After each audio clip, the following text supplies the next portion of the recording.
Ito yung sikat at to the moon sa La Trinidad, Benguet, which is around 20-minute ride lang mula sa Baguio. Tanaw dito ang Strawberry Farm. Tanaw rin dito ang SM Baguio.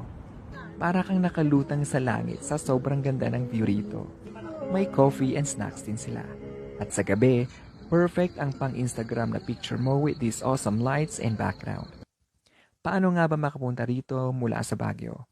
Tara, samahan niyo ako for today's vlog papuntang Rocky Mountain Adventure Park sa La Trinidad, Benguet.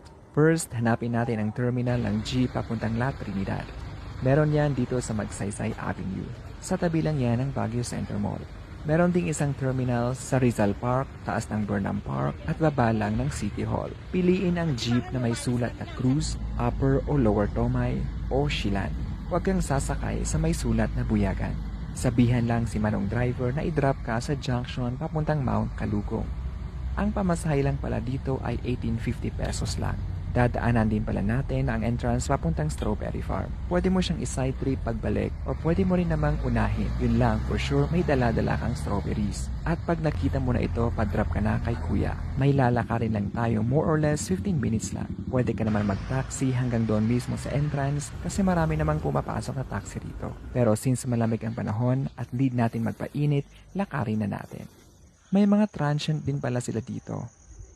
And lakad-lakad lang hanggang marating natin ang dead end ng kalsada.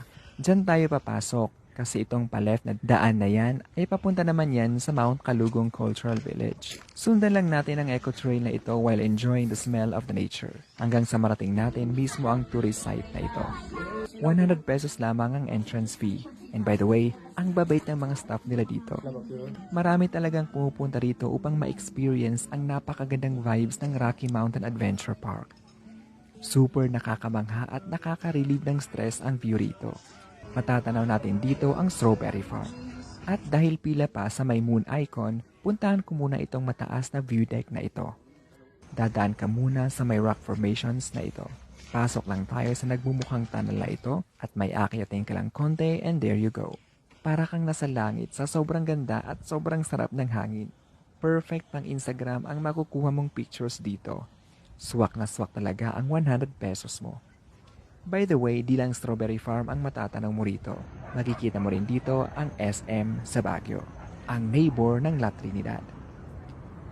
Pwede mong iakyat dito ang crush mo. Napaka-romantic and the best place for a date.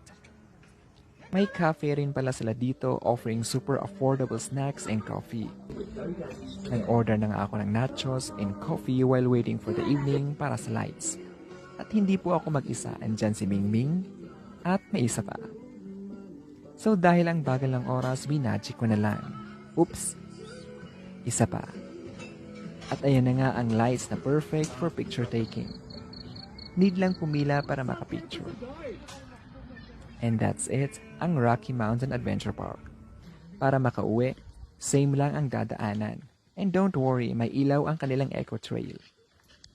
Pwede ka maghintay ng taxi pero mukhang matatagalan tayo kaya naglakad ulit tayo pabalik ng highway. Cross lang tayo and maghintay ng jeep papuntang Magsaysay or Bukawkan. Same lang po ang pamasahe which is 1850 pesos lamang. All in all, you will just spend more or less 300 pesos para dito. Lahat-lahat na yon including food.